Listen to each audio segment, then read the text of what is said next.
जी बच्चों, नमस्कार, good morning all of you. I hope सब आप अच्छे होंगे। और जैसा कि आप सबको पता है, पॉलिटी की सीरीज़ हम चला रहे हैं और इसी के बीच एक नया टॉपिक आपके सामने है और वो टॉपिक है एमरजेंसी, आपातकाल या एमरजेंसी। जैसे कि आप देख सकते हैं, एमरजेंसी एक बहुत इंपॉर्टेंट टॉपिक है वेरियस यूपीएससी के एग्जामिनेशंस में। इस टॉपिक से ऑल्टरनेटिव ईयर में क्वेश्चन आए हैं, पूछे गए हैं, तो आपको इसको अच्छे से कर लेना है। इस सेशन के बाद में होपफुली आपका कोई डाउट नहीं रहना चाहिए और मेरी कोशिश होगी कि जो भी आपके डाउट है उसको भी मैं ले सकूं और सॉल्व कर सकूं। तो चलिए आज का ये टॉपिक स्टार्ट करते हैं। आपके सामने है बहुत ही खूबसूरत अखबार है, एक न्यूज़पेपर की कटिंग मैंने लगा रखी है। अगर आप ढंग से देखेंगे तो यहाँ लिखा हुआ है एमरजेंसी और नीचे लिखा हुआ है एक कटिंग है न्यूज़पेपर की। अगर आप लोग देखेंगे तो ये वही कटिंग है बच्चों, जब भारत में पहली बार आंतरिक समस्या की वजह से, इंटरनल डिस्टर्बेंस की वजह से नेशनल इमरजेंसी लगाई गई थी, मतलब राष्ट्रीय आपातकाल लगाया गया था। अब इमरजेंसी क्या होती है, कितने टाइप्स की होती है, कौन लगाता है, वो सब हम इस सेशन में देखेंगे। बट आपको ये ध्यान रखना है कि 1975 इंदिरा गांधी की गवर्नमेंट थी। Indira Gandhi that time was the prime minister of India और उन्होंने इंटरनल डिस्टर्बेंस की वजह से जो इमरजेंसी लगाई थी उसी का ये न्यूज़पेपर कटिंग है। As you can see, the newspaper says that president proclaims national emergency, मतलब प्रेसिडेंट ने नेशनल इमरजेंसी लगाई। Security of India threatened by internal disturbance. बच्चों, कई बार इंटरव्यूज़ में ये क्वेश्चन पूछ लेते हैं, अभी हम देखेंगे इमरजेंसी क्या होता है सब, not to be worry about it. But internal disturbance की वजह से आप देखो कि नेशनल इमरजेंसी 1975 में लगी थी 2 सालों के लिए और उसी का ये कटिंग है। बस आपको एक आइडिया देने के लिए कि हम इस टॉपिक में क्या क्या करने वाले हैं। ठीक है बच्चों, तो सबसे पहले समझ लेते हैं व्हाट इज़ एमरजेंसी। एमरजेंसी होता क्या है बेसिकली। तो देखो, एमरजेंसी, आप कहते हो ना मुझे एमरजेंसी है, हॉस्पिटल जाना है, अरे एमरजेंसी हो गई, कहीं आप जल्दी पहुंचना है। तो एमरजेंसी को हम किस सेंस में यहाँ पे पॉलिटी में कैसे इसको डिफाइन कर सकते हैं, राइट। तो देखियो, बेसिकली क्या है, एक इवेंट होता है। एमरजेंसी क्या होता है, एक इवेंट होता है। उस इवेंट में इमीडिएट एक्शन की रिक्वायरमेंट है कि कोई इवेंट हो गया है और आपको तुरंत एक्शन लेना है, तो उसको आप कहते हो एमरजेंसी। समझ में आया बच्चों? मतलब क्या कि कोई इवेंट हो गया है, कोई घटना हो गई है, उस घटना पे तुरंत प्रभाव से कार्रवाई चाहिए, इमीडिएट एक्शन रिक्वायर्ड है, तो आप कहते हो उसको एमरजेंसी। कहते हैं एमरजेंसी हुआ, we need to do it fast, हमें जल्दी करना होगा। It means immediate action required for some और any event that is called emergency. अब पॉलिटी के सेंस में हमारे कॉन्स्टिट्यूशन ऑफ इंडिया में एमरजेंसी का प्रोविज़न है बच्चों। हमारे कॉन्स्टिट्यूशन में एमरजेंसी का प्रोविज़न है कि कभी ऐसा समय आए, जो कि अनफॉर्चुनेटली आया भी था, बट ऐसा नहीं आना चाहिए किसी भी देश में कि एमरजेंसी लगाने की नौबत पड़े। बट ऐसा हमारे देश में हो चुका है, एक बार नहीं बहुत बार हो चुका है। देखिए, अब आगे बढ़ते हैं। एमरजेंसी बेसिकली सबसे पहले इसका जिक्र कॉन्स्टिट्यूशन में कहाँ मिलता है बच्चों? कॉन्स्टिट्यूशन में आर्टिकल 352 से लेके 352 से लेके 360 एक्सक्लूसिवली डिटेल में डिस्कशन करता है अबाउट एमरजेंसी प्रोविजंस, राइट। कि हमारे कॉन्स्टिट्यूशन में इंडिया में एमरजेंसी लगेगी तो उसका रूल क्या होगा, कब तक लगेगी, सारे के सारी डिटेल्स आपको इन आर्टिकल्स में मिल जाएगी।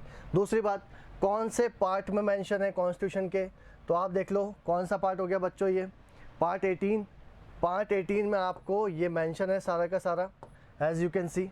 तो कॉन्स्टिट्यूशन के आर्टिकल दिस एंड पार्ट 18, जिसके अंदर एमरजेंसी प्रोविजंस के बारे में डिस्कस किया गया है।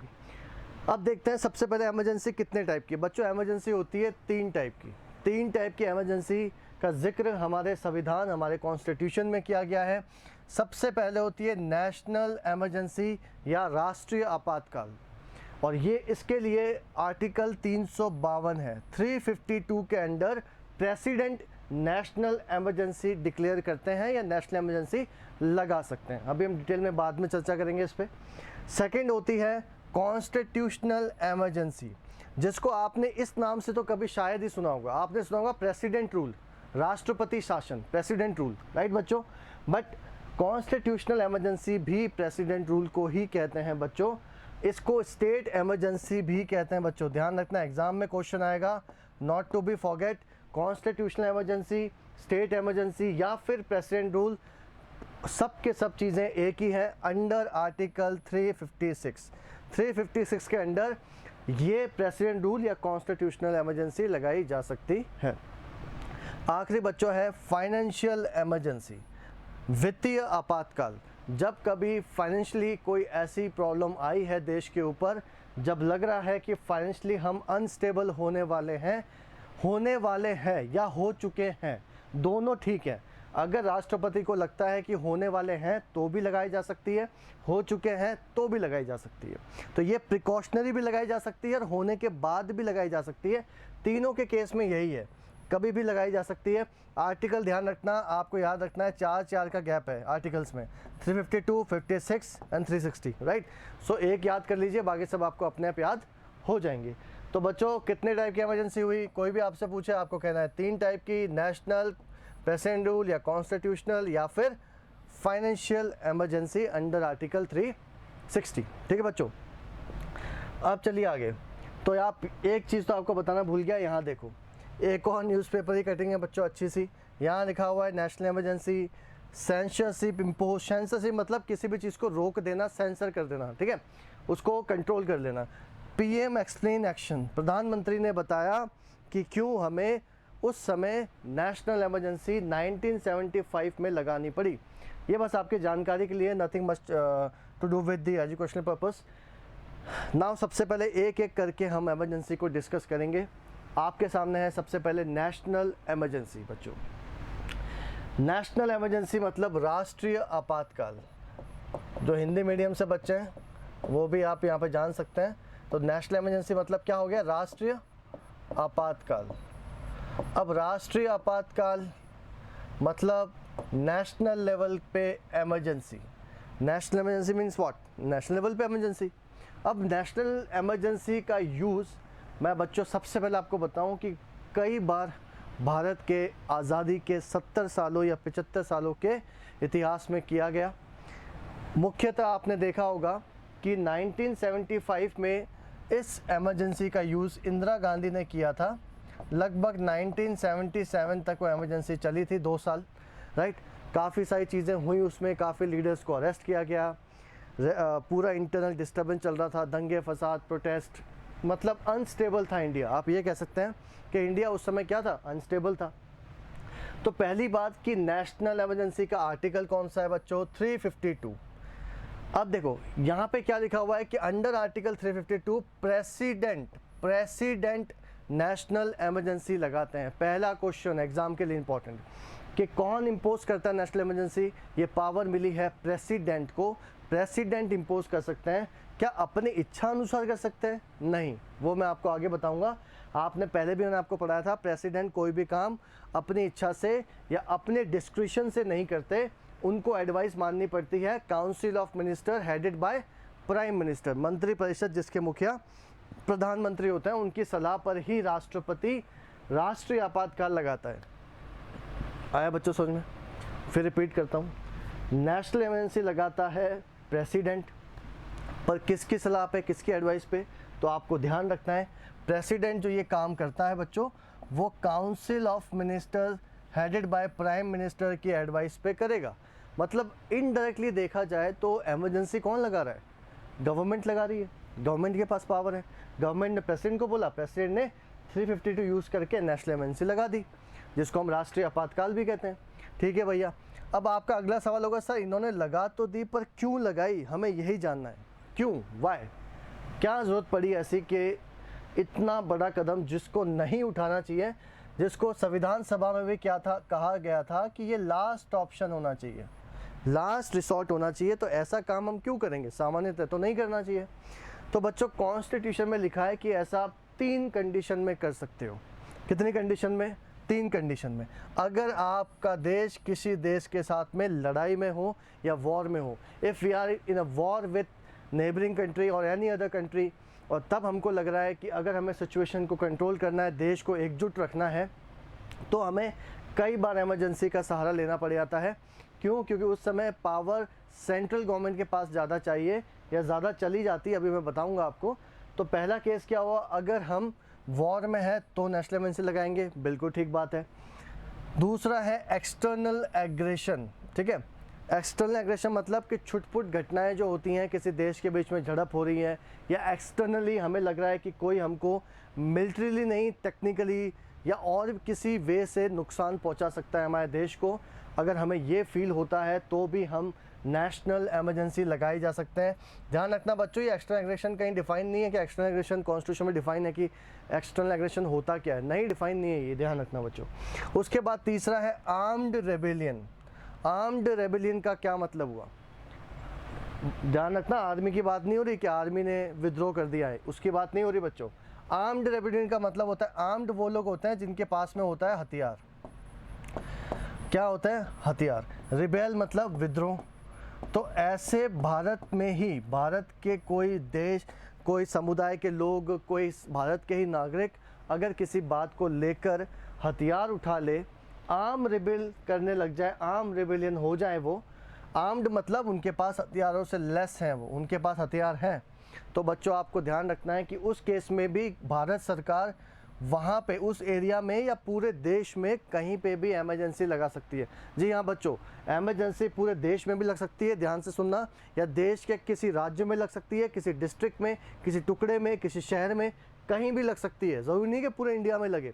ये प्रोविज़न बाद में ऐड किया गया था, तो आप बच्चों ध्यान रखना कि जैसे जम्मू कश्मीर है, तो यहाँ पे जम्मू वाले एरिया मान लो यहाँ कोई दिक्कत है, तो सिर्फ और सिर्फ यहाँ नेशनल इमरजेंसी लगेगी, बाकी सब जगह नॉर्मल कंडीशन रहेगी। वाई? बिकॉज बाकी जगह कोई प्रॉब्लम है नहीं, तो बाकी जगह हम ऐसा नौबत, हम वहाँ पे डिस्टर्बेंस क्यों क्रिएट किया, हम वहाँ पे ऐसे कोई नौबत क्यों लाएं, हम ऐसी चीज़ नहीं चाहते। तो आर्म रेबेलियन का मतलब हथियार वाले जो विद्रोही होते हैं उनकी बात हो रही है यहाँ पे, ठीक है बच्चों। तो 3 केस में war, external aggression, arm rebellion. हालांकि बच्चों ये आर्म्ड रेबेलियन जो है ना, ये शब्द बहुत ख़ास है। ख़ास कैसे कि ये आपको एग्ज़ाम में मार्क्स दिलाएगा। अब आप बोलोगे सर एग्ज़ाम में मार्क्स ये कैसे दिलाएगा, अभी मैं आपको आगे बताऊंगा, इस पे आप ध्यान रखना, ये बहुत इंपॉर्टेंट है। इन तीनों में से आपका आगे मैं बताऊंगा। इसका मतलब president can declare a national emergency. 100 बात की एक बात, कौन डिक्लेयर कर सकता है, प्रेसिडेंट, राष्ट्रपति डिक्लेयर कर सकते हैं। बट ध्यान रखना बच्चों, खुद नहीं करते हैं, मैं फिर रिपीट कर रहा हूँ, किसकी एडवाइस से करते हैं वो, council of ministers headed by prime minister, उनकी एडवाइस से वो काम करते हैं, ठीक है।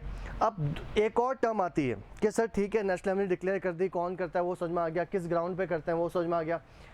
तो नेशनल इमरजेंसी भी 2 टाइप की होती है, एक तो इंटरनल और एक होती है एक्सटर्नल। आपको नाम से चल गया होगा पता, बहुत ही सिंपल है कि जब नेशनल इमरजेंसी, जो भी नेशनल इमरजेंसी है ना हमारी, अगर वो डिक्लेयर की जाए वॉर के बेसिस पे, वॉर या एक्सटर्नल एग्रेशन, बच्चों क्या मतलब है, सिंपल है। मेरे कहने का मतलब यहाँ पे ये है, कंफ्यूज नहीं होना है कि ये जो दिख रहा है बच्चों, ये वॉर और एक्सटर्नल एग्रेशन, इन दोनों के केस में अगर इन दोनों को आधार बनाकर राष्ट्रपति ने नेशनल इमरजेंसी इशू की है, तो उसको आप सिंपली बोल दोगे एक्सटर्नल इमरजेंसी। आप खुद देखिए ना, वॉर बाहर से होगी, एक्सटर्नल एग्रेशन बाहर से होगा, तो उसको हम क्या बोलेंगे, इमरजेंसी तो लगी है पर कैसी इमरजेंसी है, external emergency. Got it, simple है। एग्जाम में फ्री के नंबर, अगर ऐसे क्वेश्चन आप गलत करके आओगे तो फिर बहुत दिक्कत होगी आपको एग्जाम में। तो मैं फिर रिपीट कर रहा हूँ, इमरजेंसी इन 2 के बेसिस, इस ग्राउंड पे हो, इन 2 ग्राउंड्स पे हो तो एक्सटर्नल। बाकी तो आप समझदार हैं ही सही कि सर अगर आर्म रेबेलियन मतलब हमारे ही देश के नागरिक जो हथियार उठा ले, तो अंदर की बात हुई ना, तो उसको क्या बोलेंगे, इंटरनल इमरजेंसी। बच्चों क्या बोलेंगे उसको, इंटरनल इमरजेंसी। आई होप ये क्लियर हो गया बच्चों सबको कि एक्सटर्नल कब होती है, इंटरनल इमरजेंसी कब होती है, तो आपको अच्छे से ध्यान रखना है। अब देखो बच्चों आगे, ये तो यहाँ की बात हो गई। अब हम थोड़ा सा इसमें और ऊपर जाने की कोशिश करते हैं। देखिए मैंने आपको पहले ही कहा था कि ये आपको बहुत अच्छे मार्क्स दिलवाएगा, आर्म रेबेलियन, ठीक है।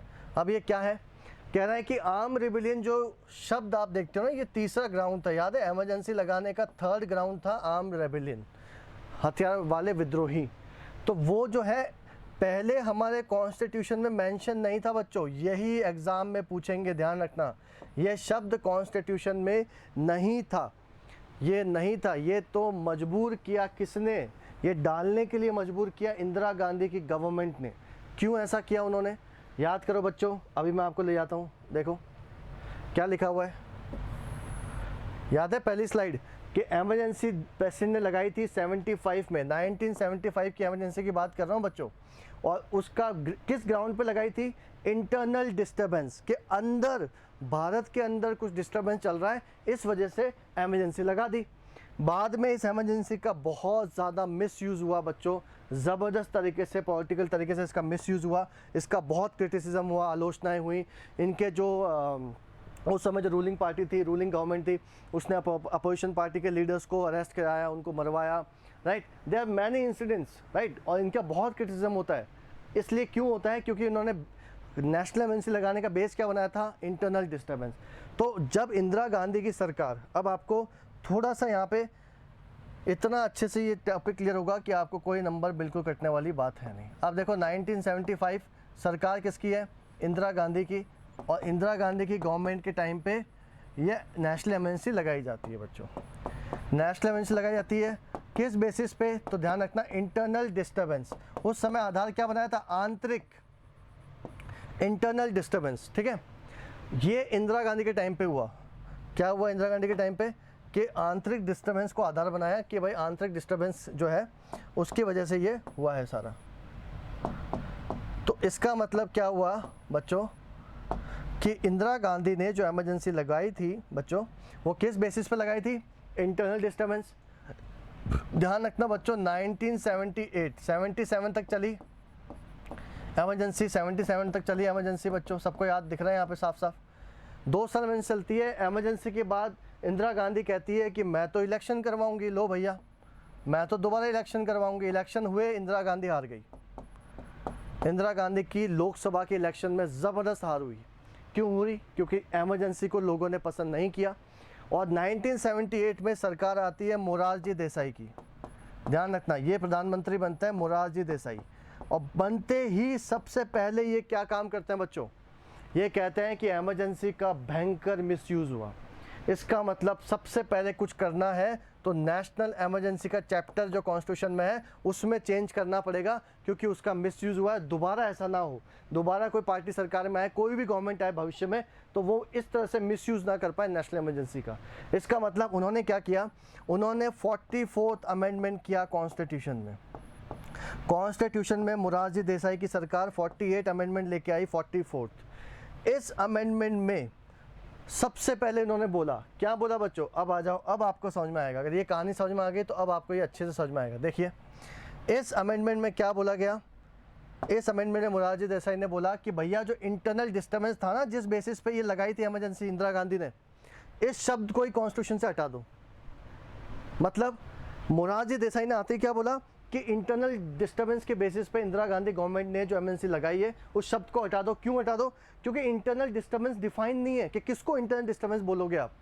थोड़ा सा कोई स्टूडेंट विद्रोह कर रहे हैं, कोई रैलियाँ निकल रही है, आप उसको इंटरनल डिस्टर्बेंस बोलोगे? तो ये कॉन्स्टिट्यूशन में डिफाइन नहीं था। सारी प्रॉब्लम इसी की थी और इसी का फ़ायदा उठा के इंदिरा गांधी ने एमरजेंसी लगाई। तो सबसे पहले मोरारजी देसाई ने बोला भैया इसी को ख़त्म करो, ये आगे भी मिसयूज़ हो सकता है। तो डिफाइन करना है एग्जैक्ट कि कब किस केस में हो सकती है। क्या लोग सड़कों पे उतरेंगे तब उसके एमरजेंसी डिक्लेयर कर सकते हैं?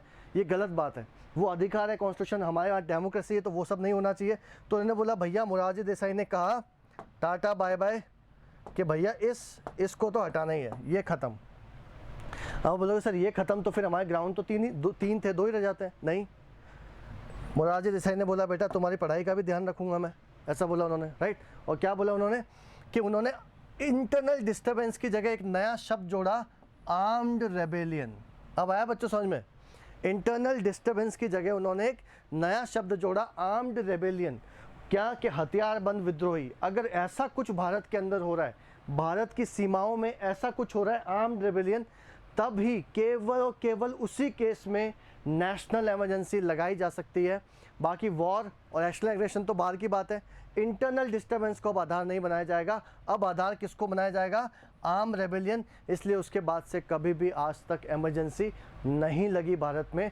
1977 was the last time when emergency was imposed. इससे पहले 2 बार और इम्पोज हुई थी, मैं आगे बताऊंगा आपको। तो आप समझे बच्चों? ये आपसे एग्जाम में पूछेंगे कि इसको इंसर्ट किससे किया, तो आपको आराम से कहना है 44th अमेंडमेंट 1978। कोई पूछे क्यों किया तो अब आपको समझ में आ गया होगा कि इसको इम्पोज करने का कारण क्या था। बिफोर दिस इस टर्म को क्या बोलते थे, इंटरनल डिस्टर्बेंस, पर अब इसको हटा दिया और जोड़ा किसको, आर्म रेबेलियन को। क्यों? क्योंकि ये बहुत वेग टर्म है, डिफाइन नहीं है। गवर्नमेंट तो इसको बोल देगी कि कहीं कोई धरना प्रदर्शन हो रहा है, कहीं कोई स्टूडेंट बहुत मास रैली निकल रही है, गवर्नमेंट बोलेगी नहीं नहीं नहीं इंडिया की सिक्योरिटी खतरे में, और इंटरनल डिस्टर्बेंस को बेस बना के इमरजेंसी डिक्लेयर कर देगी। पर ऐसा मिसयूज़ होगा, इसलिए हमने उसको डिफाइन कर दिया, आर्म रेबेलियन होगा तभी ऐसा हो सकता है। होप बच्चों ये अच्छे से आपको क्लियर होगा। बहुत ही बेहतरीन तरीके से मैं चाहता हूँ कि आपको ये चैप्टर समझ में आए, ठीक है। अगर इतना समझ में आ गया बच्चों, वेल एंड गुड। अब देखते हैं आगे कि अब आप कहोगे सर 44th अमेंडमेंट तो फिर बहुत अच्छी बात है, ये तो एक तरह से सेवियर हुआ हमारा कि भाई 44th अमेंडमेंट मोरारजी देसाई की गवर्नमेंट आई और उसने तो बहुत कुछ चेंज किया। हाँ बच्चों, ये ध्यान रखना, जब मैंने अभी आपको जो साइकिल बताई ना कि 77 में इंदिरा गांधी ने इमरजेंसी को हटाया, इलेक्शन करवाए, हार गई, नई गवर्नमेंट आई, नई जो गवर्नमेंट आई उन्होंने आते ही 44th अमेंडमेंट लेके आए। वो क्यों? उन्होंने आते ही बोला नहीं भैया, इमरजेंसी का मिसयूज़ हुआ ही इसलिए क्योंकि कहीं ना कहीं कॉन्स्टिट्यूशन के अंदर लूप होल्स थे। आप समझ रहे बच्चों, कॉन्स्टिट्यूशन के अंदर लूप होल्स थे, उनकी वजह से इसका मिसयूज़ हुआ इमरजेंसी का। तो मोरारजी देसाई ने बोला कि हम वो सारे लूप होल्स बंद कर देंगे, आज के बाद भारत में कभी कोई नेशनल इमरजेंसी का मिसयूज़ नहीं कर सकता, हम वो सारे लूप होल्स को बंद कर देंगे। और कैसे बंद किया? देखिए, द 44th अमेंडमेंट 1978 में जो हुआ, कहा गया कि उसने कुछ चेंजेस किए, किस में, नेशनल इमरजेंसी में। एग्ज़ाम में बच्चों यूपीएससी में अलग से पूछेंगे कि which of the following changes has been brought by 44th amendment in national emergency. तो आपको फिर ये पॉइंट्स अलग से बताने हैं, ठीक है। तो आपको ध्यान रखना कौन से कॉन्स्टिट्यूशन में पहले से ही थे और कौन से बाद में ऐड किए गए। तो पहला ये क्या बोलता है कि national emergency can only B proclaimed. ये मोरारजी देसाई की सरकार ने अलग से प्रोविज़न डाले, ध्यान रखना बच्चों, ताकि इमरजेंसी का मिसयूज़ ना हो। तो इन्होंने बोला कि भैया नेशनल इमरजेंसी आप तभी लगा सकते हो जब रिटर्न एडवाइस हो। ध्यान रखना, रिटर्न एडवाइस हो किसकी? यूनियन कैबिनेट की। पहले उस समय प्रधानमंत्री की अकेली की एडवाइस से भी इमरजेंसी लग जाया करती थी। आप सोचो, इंदिरा गांधी ने उस समय अपने मंत्रियों तक को नहीं बताया कि इमरजेंसी वो लगाने वाली है, वो सीधा राष्ट्रपति के पास गई, उनको प्रोविज़न प्रस्ताव दिया, उन्होंने इमरजेंसी लगा दी। अगर मंत्रियों से सलाह मशवरा किया होता तो शायद नहीं लगाते, कुछ मंत्री उसके फेवर में नहीं होता। ये पॉसिबल है ना बच्चों, बिल्कुल पॉसिबल है। तो मोरारजी देसाई ने बोला यही गड़बड़ है, पहली गड़बड़ का है, यही है, बिल्कुल है। तो उन्होंने बोला कि पहली गड़बड़ यही है कि प्रधानमंत्री को अकेले को पावर मत दो, ये अकेले को पावर देंगे तो वो तो कुछ भी करेगा अपनी सीट बचाने के लिए। तो उन्होंने बोला कि अब नेशनल इमरजेंसी 1977 के बाद अब नेशनल इमरजेंसी तब ही लगाई जा सकती है जब यूनियन कैबिनेट, जो यूनियन कैबिनेट के मिनिस्टर्स होते हैं, वो रिटर्न में लिख के देंगे किसको? राष्ट्रपति को। तब जाके राष्ट्रपति नेशनल इमरजेंसी लगा सकते हैं, अकेले प्रधानमंत्री के बस की बात नहीं है। समझ में आया बच्चों? यहाँ तक क्लियर है। दूसरा प्रोविजन उन्होंने किया कि अब नेशनल इमरजेंसी जो है ना बच्चों, नेशनल इमरजेंसी वो राष्ट्रीय आपातकाल 1 महीने के अंदर ख़त्म हो जाएगा। अब बोलो सर ये 1 महीना ये क्या है? और पहले ये 2 महीने थे, अब ये क्या मतलब है? इससे क्या समझ में आ रहा है? चलिए, अब आप कहते हैं तो बच्चों इसको भी समझाना ही पड़ेगा आपको। आपके लिए इसको भी पूरा डिटेल में मैं अच्छे से बता देता हूँ कि ये कैसे, क्या मैं कहने की कोशिश कर रहा हूँ। देखो, पहला प्रोविज़न तो आपने देख लिया होगा। दूसरा प्रोविज़न क्या था? मान लो बच्चों 1975 में इमरजेंसी लगी थी, याद है? तो मैं आपको एक डेट देता हूँ रैंडमली कि मान लो अप्रैल में लगी। ध्यान देना बच्चों, अप्रैल में लगी। ये प्रोविज़न कॉन्स्टिट्यूशन में लिखा हुआ था कि एक बार इमरजेंसी लग गई, बच्चों ध्यान रखना, एक बार इमरजेंसी लग गई तो कब तक रहेगी वो? कोई टाइम पीरियड भी तो होगा, 1 महीना, 2 महीना, 1 साल, 3 साल, कब तक रहेगी वो? तो कॉन्स्टिट्यूशन ने बोला, क्या बोला? बोला कि पहले प्रोविज़न ये था कि अप्रैल में लगी है तो इमरजेंसी, नेशनल इमरजेंसी, राष्ट्रीय आपातकाल कम से कम 2 महीने तो रहेगा। 2 महीने के बाद एक्सपायर होगा। मतलब अप्रैल ये है, फिर क्या आता है? मई, फिर जून। तो 2 महीने तो राष्ट्रीय आपातकाल रहेगा ही रहेगा अगर एक बार लग गया। अब आप बोलोगे सर फिर इसके आगे आप तो कहते हैं कि 75 में 2 साल तक चला, 77, वो कैसे हुआ? आप तो कह रहे हो 2 साल ही है, 2 महीने ही है, 2 महीने के बाद में एक्सपायर हो जाएगा। बेटा 2 महीने के बाद में ना पार्लियामेंट का अप्रूवल लेना पड़ता है। पार्लियामेंट यस बोल देगी तो फिर नेशनल इमरजेंसी आगे चलती रहती है। अब समझ में आया बच्चों, पार्लियामेंट से अप्रूवल लेना भी ज़रूरी है, ये भी ध्यान रखना। तो अगर पार्लियामेंट अप्रूव कर दे तो इमरजेंसी आगे चलती रहेगी।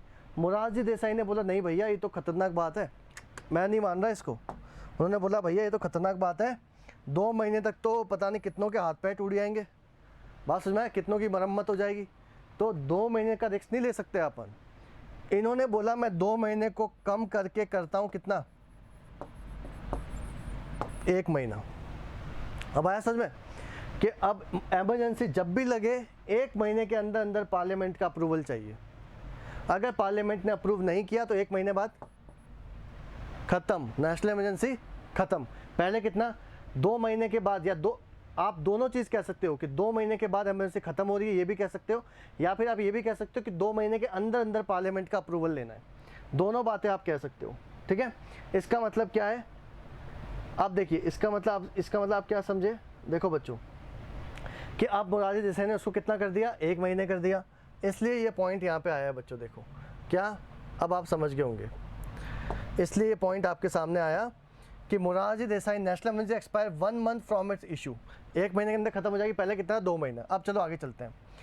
अगर आपको 1 महीने के अंदर इमरजेंसी ख़त्म है, अगर आपको आगे बढ़ानी है तो आपको अप्रूवल चाहिए पार्लियामेंट का। पार्लियामेंट के दोनों हाउसेस में स्पेशल मेजॉरिटी से रेजोल्यूशन पास होना चाहिए। किस बात का, कि इमरजेंसी को हम आगे बढ़ाना चाहते हैं। अब आया बच्चों समझ में। देखो 1 महीने में तो ख़त्म हो जाएगी अपने आप, अगर आपको आगे बढ़ानी है तो आपको दोनों हाउसेस में पास करना है विद स्पेशल मेजॉरिटी। अब ये कौन सी है, not less than 2/3 member present and voting. जितने मेंबर आए हैं उनका 2/3 आए हैं और प्रेजेंट भी हैं और वोट भी कर रहे हैं, ठीक है। Plus absolute majority. Absolute majority क्या होती है, 2/3 स्ट्रेंथ ऑफ हाउस। तो कहने का मतलब ये दोनों चीज़ देखी जाएगी। दोनों कैसे, कि ये कह रहा है कि special majority 2/3 member present in voting. मान लेते हैं कि 545 लोकसभा की सीट है, 500 लोग आए थे, 500 का निकाल लो 2/3, ठीक है। कितना आएगा बच्चों बताओ, ये कितना हो गया, ऊपर वाला 1000 डिवाइड बाय 3 कितना हो गया, 333, इतना ही होता है।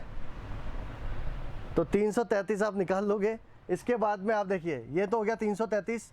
तो पहला क्या बोल रहा है कि स्पेशल मेजॉरिटी चाहिए 2/3 मेंबर प्रेजेंट इन वोटिंग। मान लो 545 में से 500 आए, सब ने वोट किया, 2/3 333 आ रहा है, ठीक है। अब आप देखो अगर ये फिगर आपके पास आती है, दूसरा क्या बोल रहा है कि एब्सोल्यूट मेजॉरिटी भी चाहिए साथ में। मतलब क्या है, 2/3 स्ट्रेंथ ऑफ हाउस। तो ये तो क्या थी, स्पेशल मेजॉरिटी। अब निकाल लेते हैं एब्सोल्यूट। 2/3 स्ट्रेंथ ऑफ हाउस कितनी है, 545। देखो ये जो वैल्यू निकल के आएगी ना बच्चों, 2/3, ये हमेशा इससे ज़्यादा ही तो आएगी, या फिर जो भी वैल्यू निकल के आएगी वो इससे ज़्यादा आनी चाहिए। मतलब यहाँ पे जो भी वैल्यू निकल के आती है ना, जो भी वैल्यू आपके सामने निकल के आ रही है, ये जो वैल्यू यहाँ पे आती है वो इस वैल्यू से हमेशा कम होनी चाहिए। कम मतलब ये ज़्यादा होनी चाहिए। ऐसा नहीं कि आपने क्या किया, 10 लोग आए थे उसका 2/3 ले लिया, नहीं। हाउस की संख्या अगर 50 है तो उसका 2/3 भी करना पड़ेगा बच्चों। ऐसा नहीं कि बस 10 आए थे उसका 2/3 ले लिया तो स्पेशल मेजॉरिटी हो गई, नहीं। आपको हाउस का 2/3 करना है और ये जो वैल्यू है वो इससे ज़्यादा आनी चाहिए, तब जाके आपका ये चीज़ पास होगी। तो अच्छे से पूरा किला बंद कर दिया मोरारजी देसाई ने कि गलती से भी अप्रूवल भी हो तो बहुत सोच समझ के किया जाए, समझ में आया। इसलिए ये एब्सोल्यूट मेजॉरिटी, देखो वो चेंजेस है जो 44th अमेंडमेंट में किए गए, ध्यान रखना बच्चों, ठीक है। इसका मतलब क्या हुआ, ये चीज़ समझ में आ गई आपको।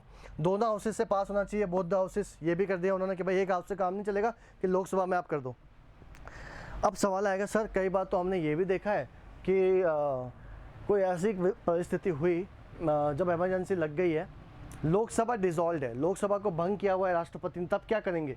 जबकि यहाँ तो लिखा है कि दोनों हाउसेस में जो है आपका पास होना चाहिए। तो उस केस में सर क्या ऑप्शन रह पाएगा हमारे पास, फिर क्या करेंगे, फिर इमरजेंसी रहेगी नहीं रहेगी। तो इसने ये भी बोला है, यहाँ भी लिखा हुआ है क्या, कि अगर लोकसभा डिसॉल्व हो जाती है कोई दिक्कत नहीं है, राज्यसभा उस टाइम में अप्रूवल दे दे। कहती है अगर आपके पास, जैसे आपने इसको एक फ्लो चार्ट से ही समझना है मेरे हिसाब से बेहतर होगा, तब आपको अच्छे समझ में आएगा बच्चों। देखो क्या कह रहा है कि नेशनल इमरजेंसी लगी किसी महीने की 1 तारीख को, मान लो 1 अप्रैल की 1 तारीख को नेशनल इमरजेंसी लग गई, 5 तारीख को लोकसभा हो गई डिज़ोल्व, लोकसभा डिज़ोल्व हो गई। अब आप याद करो मैंने क्या कहा था, इमरजेंसी लगेगी तो 1 महीने के अंदर अंदर पार्लियामेंट का अप्रूवल चाहिए। क्या अब अप्रूवल मिल पाएगा? नहीं, क्योंकि लोकसभा तो गई, किस तारीख को गई? 5 तारीख को। कुछ भी हुआ होगा, हमें क्या है। अब कह रहा है कि तब क्या होगा, उसी का प्रोविज़न लिखा है। तो कहते हैं भैया राज्यसभा तो परमानेंट हाउस है, राज्यसभा तो रहेगा, तो कह रहे हैं राज्यसभा उसको अप्रूवल कर दे। अभी के लिए नेशनल इमरजेंसी को कौन अप्रूव कर दे? राज्यसभा कर दे। पर राज्यसभा को कोई टाइम दिया है क्या? हाँ, वही 1 महीना। मोरारजी देसाई ने बोला 1 महीने दूंगा मैं, 1 महीने में राज्यसभा अप्रूव कर दे तो ये आगे चल जाएगी। तो आप बोलोगे सर फिर लोकसभा का क्या होगा? भाई हमें क्या पता क्या होगा, इसका क्या होगा। इसका आंसर यहाँ दिया हुआ है कि जब भी लोकसभा आए, जब भी लोकसभा वापस आए या गठित हो, तो लोकसभा की जो पहली सिटिंग होगी ना, पहली सिटिंग में ही ये प्रपोजल लोकसभा के पास जाना चाहिए पास होने के लिए। अगर लोकसभा ने यहाँ पास कर दिया तो कंटिन्यू, नहीं किया तो ख़त्म। अब आया समझ में? इसका मतलब राज्यसभा को मीनवाइल पावर दे रखी है कि आप अप्रूव कर लेना, जब लोकसभा आएगी तो उनके सामने तुरंत वो चीज़ जाके रख देना आप, ताकि उनको भी कोई दिक्कत ना हो। बच्चों आई बात समझ में? तो ये था आपका यहाँ तक का प्रोविज़न। कौन सा? कि एक बार अप्रूव हो गया तो 30 दिन के अंदर अंदर लोकसभा वेरीफाई कर देगी। ये देखिए, लोकसभा डिज़ोल्व, राज्यसभा अप्रूव करेगी 1 महीने के अंदर, और जब लोकसभा वापस आएगी तो उनको 30 दिन के अंदर अंदर वेरीफाई करना है। वैसे 30 दिन वो नहीं लेते, मैंने आपको कहा ना, आते ही सबसे पहले लोकसभा के सामने रखी जाती है वो रेजोल्यूशन कि भैया तुरंत अप्रूव करो, क्योंकि कितनी खतरनाक बात है भाई। 30 दिन तो कहने के लिए टाइम दिया हुआ है बच्चों, बट आप ध्यान रख लेना कि तुरंत उसके सामने वो चीज़ रखते हैं। और अगर मान लो आप कहोगे सर अच्छा यहाँ से अप्रूव हो गया, यहाँ से भी अप्रूव हो गया, तो इमरजेंसी चलती रहेगी? बिल्कुल, एक बार अप्रूव हो गया, वंस अप्रूव, द जो प्रोक्लेमेशन है वो 6 महीने तक इमरजेंसी आगे खिंच जाएगी। आप सोचो बच्चों, इमरजेंसी लगी, 1 महीने का टाइम है, दोनों हाउस 1 महीने में अप्रूव दे दे तो 6 महीने तक चलेगी। अच्छा, फिर 6 महीने बाद क्या होगा सर? दोबारा अप्रूवल दे दे तो दोबारा 6 महीने चलेगी। अब आपको समझ में आया 75 से 77, 1975 से 2 साल इमरजेंसी कैसे बढ़ी होगी? पार्लियामेंट का अप्रूवल मिला होगा, इंदिरा गांधी गवर्नमेंट ने लिया होगा तो बढ़ गई होगी। अब आई होप ये आपको क्लियर हो गया होगा। एक बार और मैं थोड़ा सा आपको इसमें और बता देता हूँ ताकि अच्छे से कॉन्सेप्ट क्लियरिटी आ जाए। कि मान लीजिए यहाँ पे नेशनल इमरजेंसी लगी थी अप्रैल में नेशनल इमरजेंसी लगी है, ठीक है बच्चों। अब अप्रैल में 1 महीने का टाइम मिलता है, 1 महीने में मान लो यहाँ पे 1 महीने का टाइम पूरा होता है, पार्लियामेंट ने इस इमरजेंसी को कर दिया पास, अप्रूव कर दिया, तो कितने महीने तक जा सकती है? 6 महीने। फिर पार्लियामेंट को अप्रूव करना पड़ेगा, फिर अप्रूव कर दिया तो कितने महीने जा सकती है? 6। फिर अप्रूव कर दिया तो 6, फिर अप्रूव कर दिया तो 6। बात समझ में? इनडेफिनेट जा सकती है, अनंत काल तक। अब बोलो सही, तो बड़ी खतरनाक बात लग रही है। हाँ, पर इतना अप्रूवल मिलता नहीं है, कारण भी तो देना पड़ेगा, ऐसे थोड़ी अप्रूवल मिल जाएगा। जहाँ पार्लियामेंट ने अप्रूवल ख़त्म किया तो सर फिर क्या होगा? फिर इमरजेंसी हट गई, ख़त्म। 30 दिन के अंदर अंदर इमरजेंसी ख़त्म हो जाएगी उसके बाद। ध्यान रखना बच्चों, समझ में आया? सिंपल सी बात है, नेशनल इमरजेंसी लगी, 1 महीने का टाइम है, पास करवा दो, पास करवा दिया तो 6 महीने चलती रहेगी, फिर पास कराओ, फिर 6 महीने, फिर पास कराओ 6 महीने, इनडेफिनेट टाइम तक ये चलती रहेगी। ये पूरा था नेशनल इमरजेंसी के बारे में हमने डिस्कस किया। आज के सेशन में इतना ही। अगले सेशन में हम नेशनल इमरजेंसी के इफेक्ट क्या आता है और प्रेसिडेंट रूल के बारे में डिस्कस करेंगे बच्चों। आई होप आपको क्लियर हुआ। Thank you so much. Stay safe, stay healthy.